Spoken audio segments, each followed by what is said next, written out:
Dios les bendiga, mis queridos hermanos y hermanas, bienvenidos y bienvenidas para que juntos meditemos, reflexionemos y nos alimentemos con la palabra del Señor, que es la lámpara para nuestros pasos, la luz en el sendero de nuestra vida, nos dice el Salmo 119, versículo 105.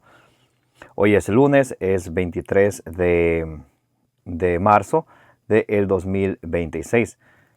Hoy vamos a abrir vuestros corazones como siempre para que se haya sembrada la semilla del reino de los cielos, que es la palabra de Dios, como dice en San Lucas capítulo 8, versículo 11, que ustedes y yo con perseverancia demos mucho fruto, como dice en San Lucas capítulo 8, versículo 15. En el nombre del Padre, y del Hijo, y del Espíritu Santo. Amén. Lectura del Santo Evangelio según San Juan capítulo 8, del versículo 1 al 11.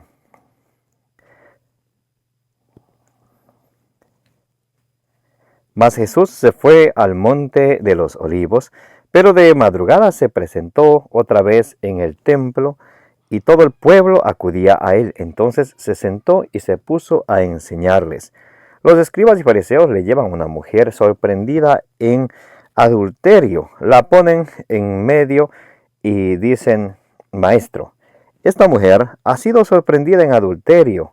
Moisés nos mandó en la ley apedrear a estas mujeres. ¿Tú qué dices? Esto lo decían para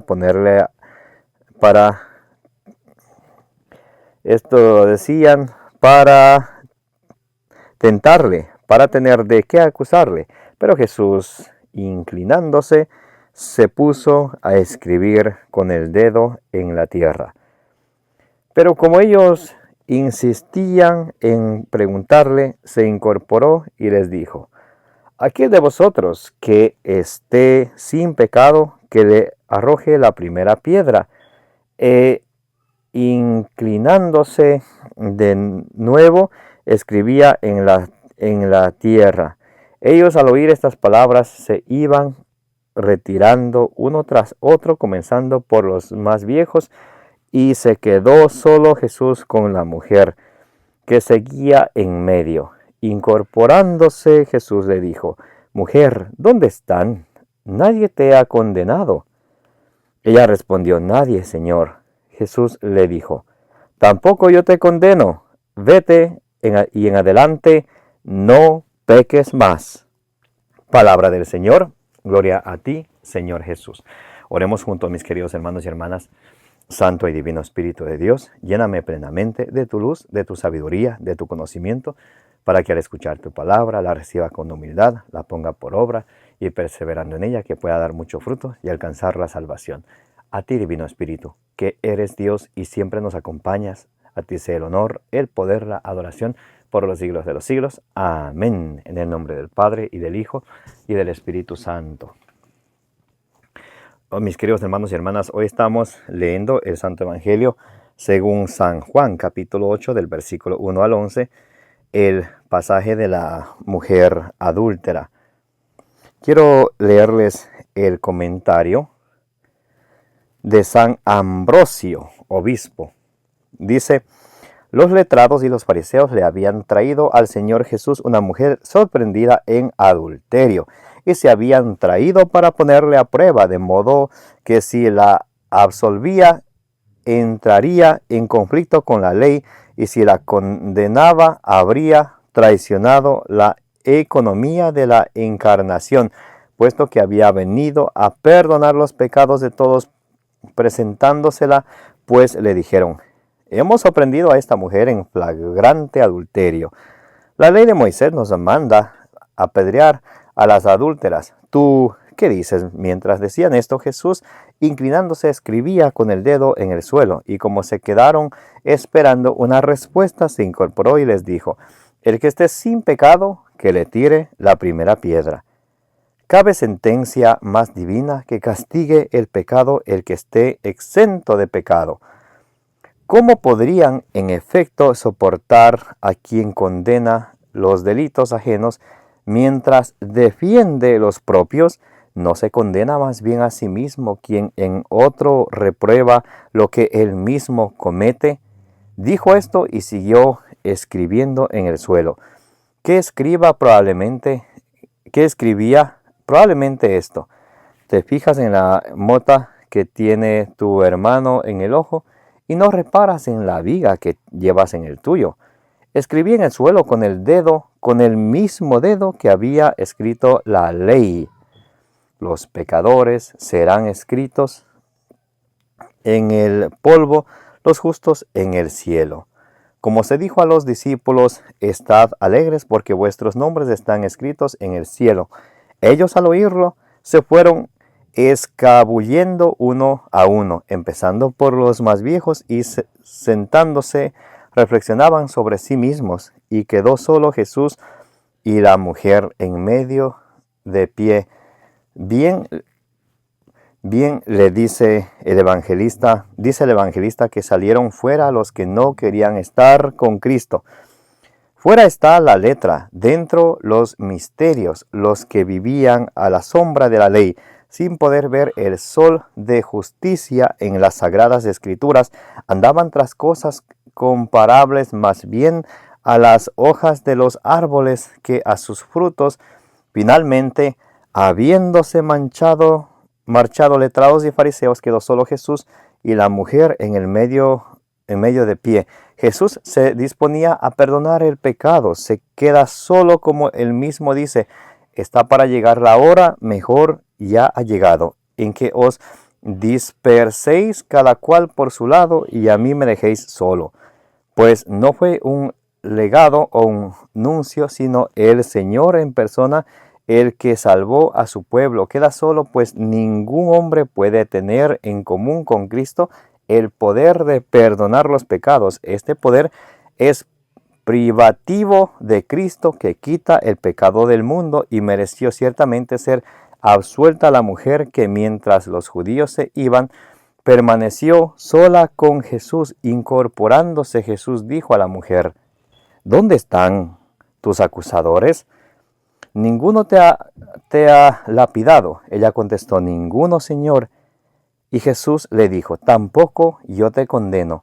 Anda y en adelante no peques más. Observa los misterios de Dios y la clemencia de Cristo. Cuando la mujer es acusada, Jesús se inclina y se incorpora cuando desaparece el acusador, y es que Él no quiere condenar a nadie, sino absolver a todos. ¿Qué significa pues anda y en adelante no peques más? Esto desde el momento en que Cristo te ha redimido, que la gracia corrija que la pena conseguiría enmendar, sino solo castigar. En el Salmo 103, del versículo 8 al 10, nos dice: el Señor es clemente en misericordia, no nos trata a nosotros como se merecen nuestros delitos. Por eso ustedes y yo, cuando estamos en pecado, es importante regresar a Cristo, convertirnos, abandonar el mal camino. El Catecismo de la Iglesia Católica 1450 nos habla acerca de los actos del penitente. Dice: la penitencia mueve al pecador a soportarlo todo con el ánimo bien dispuesto en su corazón, contrición en la boca, confesión en la obra, toda humildad y fructífera satisfacción. El Catecismo Romano 2.5.21, Concilio de Trento, DS 1673. Y nos habla ahora acerca de la contrición. Muy importante que entendamos ustedes y yo qué es la contrición. ¿Qué es la contrición? 1451, numeral 1451. Dice: entre los actos del penitente, la contrición aparece en primer lugar. Es un dolor del alma y una detestación del pecado cometido con la resolución de no volver a pecar. Concilio de Trento, DS 1676, numeral 1452. Cuando brota del amor de Dios, amado sobre todas las cosas, la contrición se llama contrición perfecta, contrición de caridad. Semejante contrición perdona las faltas veniales, obtiene también el perdón de los pecados mortales, si comprende la firme resolución de recurrir tan pronto sea posible a la confesión sacramental. Concilio de Trento, DS 1677, numeral 1453. Dice: la contrición, llamada imperfecta o atrición, es también un don de Dios, un impulso del Espíritu Santo, nace de la consideración de la fealdad del pecado o del temor de la condenación eterna y de las demás penas con que es amenazado el pecador. Tal conmoción de la conciencia puede ser el comienzo de una evolución interior que culmina bajo la acción de la gracia en la absolución sacramental. Sin embargo, por sí misma la contrición imperfecta no alcanza el perdón de los pecados graves, pero dispone a obtenerlo en el sacramento de la penitencia. Concilio de Trento desde 1678 y 1705. Y dice el numeral 1454 del Catecismo de la Iglesia, 1454, conviene preparar la recepción de este sacramento mediante un examen de conciencia hecho a la luz de la palabra de Dios. Esto es importantísimo, porque muchos van y confiesan los pecados que creen que es pecado. Los que ellos piensan y como no tienen mucho conocimiento, dicen, oye, no tengo pecado. Pero miren, numeral de Catecismo de la Iglesia, 1454. Conviene preparar la recepción de este sacramento mediante un examen de conciencia hecho a la luz de la palabra de Dios. Para esto los textos más aptos a este respecto se encuentran en el Decálogo y en la catequesis moral de los evangelios y de las cartas de los apóstoles, Sermón de la Montaña, enseñanza apostólica, Romanos capítulo 12 al 15, 1 Corintios capítulo del 12 al 13, Gálatas capítulo 5, Efesios capítulo 4 al 6. Estos son los que podemos leer cuando estamos haciendo un examen de conciencia. Como dice la Sagrada Escritura en Números 24, que el Señor te bendiga y te guarde, que la Santísima Virgen María, junto con todos los santos, intercedan por cada uno de ustedes, de vuestras familias y del mundo entero. Me llamo Carlos Pauta. Si Dios permite, el día de mañana continuaremos con la reflexión y meditación del Santo Evangelio del Día.